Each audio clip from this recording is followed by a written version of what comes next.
जय श्री कृष्णा दोस्तों, आप सभी को हमारे चैनल में स्वागत है। आइए जानते हैं कि माघ में पड़ने वाली महाशिवरात्रि पर 300 साल बाद अद्भुत संयोग बन रहा है। इस दिन ये सब काम कर देने से मनोकामना पूर्ण हो जाती है। चलिए और भी आगे जानते हैं, इस वीडियो के जरिए बताऊंगी। इस साल महाशिवरात्रि पर 300 साल बाद शिव योग के साथ सर्वार्थ सिद्धि योग का दुर्लभ संयोग बन रहा है। आइए विस्तार से जानते हैं और महाशिवरात्रि पर बनने वाले दुर्लभ योग और पूजा मुहूर्त के बारे में। इस साल 8 मार्च के दिन महाशिवरात्रि का पावन पर्व मनाया जाएगा। इस बार महाशिवरात्रि पर कई दुर्लभ संयोग बन रहे हैं, जिसकी वजह से महाशिवरात्रि और भी विशेष बन गई है। इस साल महाशिवरात्रि पर 300 साल बाद शिव योग के साथ सर्वार्थ सिद्धि योग का दुर्लभ संयोग बन रहा है। इतना ही नहीं, महाशिवरात्रि वाले दिन शुक्र प्रदोष व्रत का भी संयोग बना है।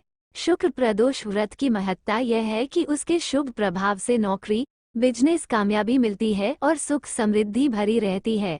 आइए विस्तार से जानते हैं महाशिवरात्रि पर बनने वाले दुर्लभ योग और पूजा मुहूर्त। 8 मार्च को महाशिवरात्रि के दिन 300 साल के बाद सभी मनोकामनाओं की सिद्ध करने वाला सर्वार्थ सिद्धि योग और ध्यान एवं मंत्र जाप के लिए उत्तम शिव योग का दुर्लभ संयोग बन रहा है। महाशिवरात्रि पर शिव योग पूरे दिन रहेगा। सूर्योदय से लेकर देर रात 12:46 बजे तक शिव योग होगा। वहीं सर्वार्थ सिद्धि योग महाशिवरात्रि की सुबह 6:38 बजे से सुबह 10:41 बजे तक रहेगा। वैदिक पंचांग के आधार पर फाल्गुन माह के कृष्ण पक्ष की चतुर्दशी को आने वाली महाशिवरात्रि सर्वार्थ सिद्धि योग में पड़ने से सर्वाधिक शुभ संयोग वाली है। उस दिन शिव पूजा के लिए सर्वार्थ सिद्धि योग के साथ शिव योग और श्रवण नक्षत्र का अद्भुत संयोग बन रहा। सिद्धि योग में महाशिवरात्रि व्रत का पारण 9 मार्च को होगा। इन शुभ संयोगों में महाशिवरात्रि के होने से शिव पूजा का भक्तों को दोगुना फल प्राप्त होगा। शिव योग में शुभ समय पर भोलेनाथ की पूजा करने उनकी कृपा प्राप्त होती है। घर में शुभ कार्य होने के भी योग बनते हैं। सिद्ध योग का संबंध विघ्नहर्ता श्री गणेश जी से है। इस योग में पूजा करने पर सभी कार्यों में सफलता मिलती है। इस मुहूर्त में किया गया कार्य घर में वृद्धि लाता है। शनि देव श्रवण नक्षत्र के स्वामी हैं।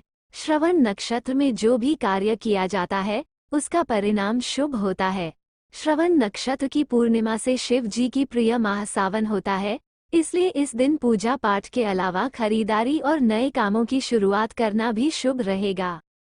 इस बार की महाशिवरात्रि और शुक्र प्रदोष व्रत एक ही दिन एक साथ हैं। शुक्र प्रदोष में पड़ने वाली महाशिवरात्रि विशेष शुभकारी है। इस संयोग में व्रत और शिव पूजा करने से हर समस्याएं दूर होती हैं। शुक्रवार प्रदोष व्रत से नौकरी और बिजनेस में सफलता मिलती है।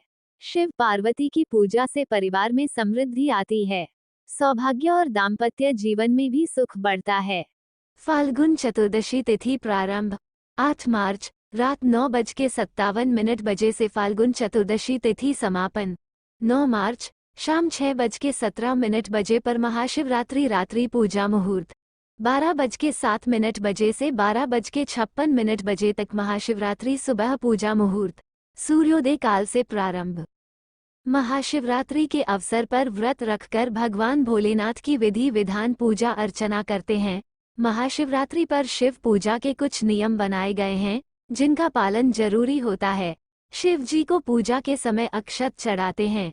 हम सब कई बार जानकारी के अभाव में गलत तरीके से भोलेनाथ को अक्षत अर्पित कर देते हैं। ऐसे नहीं करना चाहिए। गलत तरीके से की गई पूजा फलित नहीं होती है। शिव जी को अक्षत चढ़ाने की विधि क्या है? अक्षत चढ़ाने का मंत्र क्या होता है? भगवान भोलेनाथ को अक्षत क्यों चढ़ाते हैं? अक्षत का अर्थ होता है जिसका क्षय न हो। अक्षत उन चावल को कहा जाता है जो साबुत होते हैं, टूटे नहीं होते हैं, वे अखंडित चावल होते हैं। शिवलिंग या फिर शिव जी पर हमेशा साबुत चावल ही अक्षत के रूप में चढ़ाना चाहिए।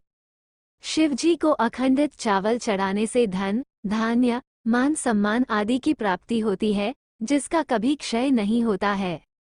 जब भी आप शिव जी को अक्षत अर्पित करें तो उस समय फूल, सफेद चंदन के साथ साबुत चावल चढ़ाएं। कभी केवल अक्षत अर्पित न करें। इस दौरान अक्षत के साथ हल्दी या सिंदूर का उपयोग न करें। भगवान भोलेनाथ को अक्षत चढ़ाने के लिए अंगूठा, मध्यमा और अनामिक अंगुली का उपयोग करते हैं। अक्षत चढ़ाते समय मंत्र भी बोलते हैं। शिव जी पर अक्षत चढ़ाने का मंत्र अक्षताश्च सुरश्रेष्ठ कुकमाक्ता सुशोभिता मया निवेदिता भक्त्या गृहाण परमेश्वर। अगर वीडियो अच्छा लगे तो चैनल को लाइक, सब्सक्राइब व कमेंट जरूर कर दीजिएगा। धन्यवाद। राधे राधे।